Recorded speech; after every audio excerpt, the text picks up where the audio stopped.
Welcome to the U-Press Play Sports Show. I'm JD Del Castillo, managing editor for the University Press and host of the show. Joined alongside me is sports editor Megan Brunsma and executive producer for the show, Maddox Greenberg. Before I get into asking how they're doing, we have a special guest today, new FAU men's basketball coach, John Jakus. Coach, how are we feeling? I'm doing great. Thanks for having me. How has the move been to Boca? How are you enjoying the beautiful weather we've had as of late? Well, the move here has been perfect, and the weather's ideal for sure. They don't call it paradise for no reason. Yeah. The whole staff is here now, minus one guy who's still in the NBA playoffs, but that's been great for me also. I would say the only weakness is my family's at home. My kids are finishing school, so they don't get here till June. Okay. But everything else about the transition has been perfect. That's great. So just to get into the beginning here, I was there at your introductory press conference covering for the UP, and the one thing that really stood out to me in that interview is you got a little bit choked up when you were talking about your family and the journey that it took to get there. So I was just wondering if you could reflect on what was going through your head in that moment. Yeah, I see what you're doing. You know, sports journalist going straight for the emotions, which I respect. That's great. But I love my family. If you're in a coaching world, I just think you're lucky if you find some stability. So at one point, my wife and I moved 5 times in 7 years, and all of that was for an upward trajectory that's kind of worked out. And then I got some stability at Gonzaga and a lot of stability at Baylor and a lot of success. But when you think back on the early years of what it took for me and my wife to get to this point, I mean, it is emotional, and that's honestly something I'm proud of. I would show that emotion every time, especially for my wife. So I feel like if you do it right, you know, you use sports to make a difference in people's lives. But in order to do that, you've got to have a great home base, and my wife has done that really well. That's great. I think when I was there, I actually heard from the crowd somebody said they're sold. And I think a lot of people really appreciated that genuine reaction from you.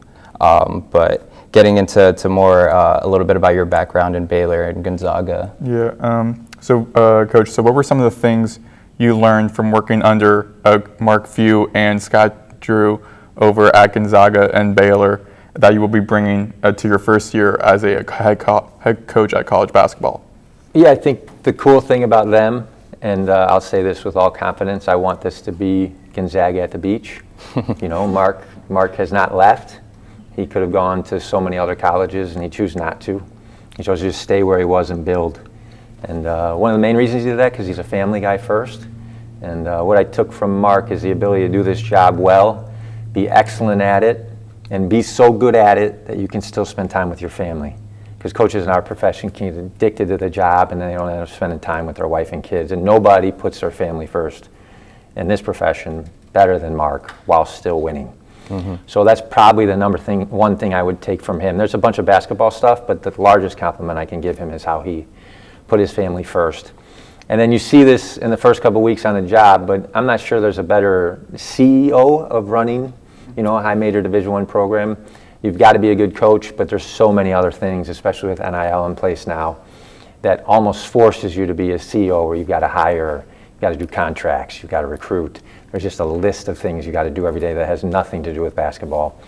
And watching Scott kind of run his program like a CEO, I've taken a lot from him. So who they are as men, their family time, their faith, their basketball IQ, of course, I'll take. But the number one thing I want to take is their loyalty. They've just been loyal to one place, and I want to give my staff that same stability they gave me. That's really great. It's not the only coaching experience that you have. You spent some times in Europe, overseas, yeah. Head coaching, doing head coaching things over there. Europe is a completely different brand of basketball. So how do you think that experience over there is going to help you in your position today, whether it be X's and O's and schemes or even international recruiting? Yeah, I think that you just answered it yourself. So. But I'm biased. I think some of the smartest coaches in the world are in Europe. So when I was young, I coached professionally overseas, and I loved that time there. And I think personally that they do it first in Europe, then the NBA steals it, and then college copies it. And so I always felt early on when I was in college basketball that I was a little bit ahead of the curve with where the offense was headed. Now I think everybody's caught up, and with technology you can learn without having to travel. But the travel early on really set me up for basketball success. And then I didn't know this because my intent moving overseas wasn't to leave. My intent was to stay. My goal was to stay and coach there long term. But in coming back, relationships that I had 10, 15 years ago are now helping us in the recruiting world. So in the next couple days, we'll have a kid from Africa, a kid from Spain, and then another kid from Germany. Wow. And all through relationships that I had without even knowing I needed them. Yeah. So that's a real blessing. I bet a lot of FAU fans will be eager to find out who these players are. So I wanted to ask you about your new staff. Okay. With the 4 new staff members that you selected, what aspects of like their resume and their coaching style made you drawn to pick them? Yeah, I'll start with Isaiah Austin. He played for us at Baylor, so I coached him, and so my relationship with him is pretty special and unique. I don't know that there's 5 players that I was with that I love and appreciate more than Isaiah. The second thing about him, he was the #1 player in the country when he was in high school. So every AAU coach, every relationship that matters in recruiting nationally, he's already got. And he's got him because they were pursuing him when he was in high school. And then the cool thing about him is the last couple of years he's worked in the NBA, and not just at front office, but Adam Silver's front office. So he oversaw things like mental health for rookies. He was at the draft. He ran the green room. He ran the hoop summit. There's not anything that when it comes to taking care of loving 18 to 22-year-olds he hasn't done at the highest level. So he's just incredibly well prepared to be really good at this job. I feel honored that he would even say yes, to be honest, because he left a great job with Adam to come here. Todd was here, won a Final Four, or went to a Final Four here. First team All-SEC as a player. He's coached in the SEC, has coached here. With our visits, we've got, I think, 9 visits over the last, starting Monday to Monday, over 7 days. There's no way we could pull that off without Todd. So he knows FAU, he loves FAU. He helped run a top 25 offense here. He helped work the guards out. So I just think, I didn't know I needed him till I got here. And then once I spent time with him, I felt like we probably couldn't do this without him. And he's from a basketball family. His dad played on the 76 Hoosiers, and they were undefeated, played in the NBA. He's just basketball through and through, and a great family man, loves his 4 kids. His wife is unbelievable, so we feel really blessed. And then Jordan Fee is from this cool college system, and his head coach when he played, and then underneath him, is the winningest head coach in college basketball at any level, Division II. And they run this system where you score over 100 points a game. And it's a really cool, fast system that we're going to steal from. And, you know, the Miami Heat flew in to meet with them when they were at Nova. The Celtics flew them up to meet with them. So people steal from their principals all the time. So the fact that we get to use their principals full-time every day, I feel really lucky to have Jordan. And then he won a national championship at Nova. So he knows the state of Florida, and I just feel like I needed somebody who could recruit the state. And I've also known him 15 years. I coached him for a little bit. I was at his wedding. He's just a deep friend of mine. So, and then Demond was a Baylor GA. I think he's one of the best young player development coaches in all of the country. When he was a GA at Baylor, he worked with Jeremy Sohan, who was a lottery pick, Keontae George, who was a first-round pick. And he understands how we player develop guards about as good as anybody I've spent time with. And we've had more all-conference guards and more guards drafted in the last 5 years than anybody in the country. So bringing Demond with is like a cheat code for me. It lets me do other stuff while I know he's doing that really well. So those are the first 4. We got a couple other coming, but it's been great to have them. I actually wanted to follow up and ask you about someone that might be coming. Jeff Goodman on Twitter reported that after the NBA playoffs ends, you might be bringing an additional coaching hire from the NBA, and you told us that yourself. Is there anything you can reveal about that? Actually, there isn't. Okay. But he tried to make me cry, and you had a good follow-up question, so I appreciate that about you guys. But honestly, until they're done, I'm just not going to say much. Okay. But he's a really good friend and a great coach, and he's given up a chance to live his dream out in the NBA, which he spent a lot of time trying to get there, to come here. So we've got this good group of guys who I think are going to stay for a little bit, make sure this thing is special. But they're all making sacrifices, so I'm super thankful that they would do that. Well, I appreciate you sharing what you could. Yeah. Yeah, and so actually, we're mentioning about Todd Abernathy, who was part of this coaching staff the previous couple of years, and so you guys still have some players on the team that were from the past couple of years. How are you going to make sure those returning players are comfortable with this new coaching staff you're going to be bringing in, as well as like the new incoming players? Is that like a top priority for you and your staff? Yeah, I mean, people don't know this, but we spent the last 3 weeks doing workouts. So even when guys were in the portal, they were allowed to come to the gym. Other schools, if you go in the portal, they'll kick you out or they won't let you in. They'll take your thumbprint or your card away. We haven't done that. Our gym's an open gym. You're going to react to NIL and this change in culture any number of ways. A lot of guys get angry. I'm not going to get angry. Okay, I just switch jobs. If a player wants to switch jobs, I'm not going to judge them. So I think the acceptance of that has caused them to understand that we really love them and we want them to be here. That's the most important thing for me. If you don't want to be here, you shouldn't be here. Because when you go through hard times, if you're bought in, we'll be better. If you're not bought in, it's going to go poorly.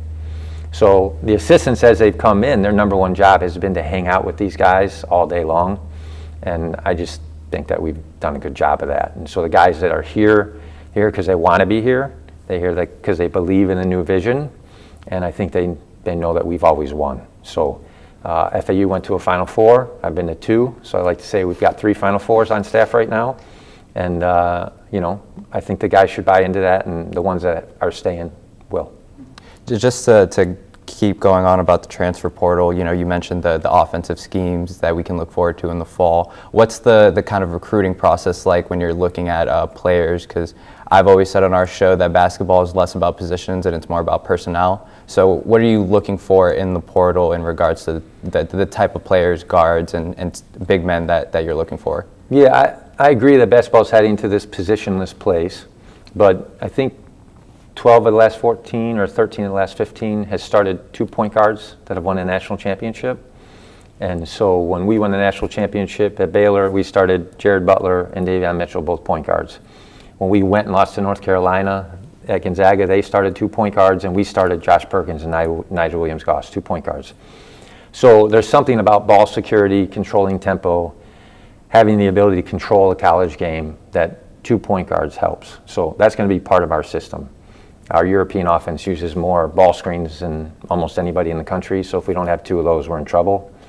And in order to have 2, you probably need 4, because you got to have guys that back them up, and if someone gets injured, you got to use them.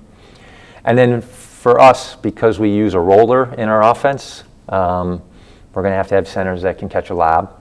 And our team led the country in ball screen lob catches last year, and so we're going to try to do that again with our centers. And then I think the rest, the 2 through 4 in the middle of those point guards, are interchangeable and positionless. And that's where what you said will follow. But when it comes to the point guard spot in the center, I think we've got some specific things that we're looking for. A lot of people would definitely like to hear that, because offense was a main focal point these last 2 years with this roster, and you mentioned in the presser that it makes for a good show, and the team has to be entertaining. Speaking about some transfers, we've seen a few commits: Leland, AJ McCray, and now our newest guard, Caleb Green. Mm-hmm. I know there's certain rules where you can't mention about transfers, but when do you think we can expect a full roster? Middle of next week, maybe. Okay. So we're in a good spot. We went through this 2-week period where I think we were trying to figure out, because the guys went to a Final Four, I just felt like they deserved the right to go on some visits, come back, and then decide with us if they want to stay or not. But we weren't just sitting idly behind the scenes. And we've got these 8 or 9 visits lined up in a row. And based on our relationships, I think we're going to get a good number of them. Great. And I can't say anything outside of that, but I think by next Wednesday you're going to see at least 75 to 80% of the roster where it'll be headed. That's great. And I think, for my final question, so for the FAU students and the fans to be listening to this and watching this, what are you going to be bringing to the program? Why should they all come to the LE in the fall and watch men's basketball? What will be different for them? Well, the people will be a little bit different, but I don't think anything else is going to be different. One, they're 31-1 at home the last 2 years. There's 2,000 people on a waiting list right now trying to get season tickets they can't get in. I hear they turned down 1,000 students every single game because they can't fit. So if you're going to be one of the people that sit back and wait to see whether it's good or not, then you're going to lose your spot. And then you're going to have to go to the end of the line, and I just promise you're not going to want to do that. So there'll be some differences in who's wearing the jerseys, and there'll be a different staff. But as far as the winning, it's going to be just as good. Well, that is all for us. I want to thank you, Coach Jakus, for being here. We'll have a post show after this for the rest of the show, but thank you for watching, and yeah, thank you very much. Appreciate you having me.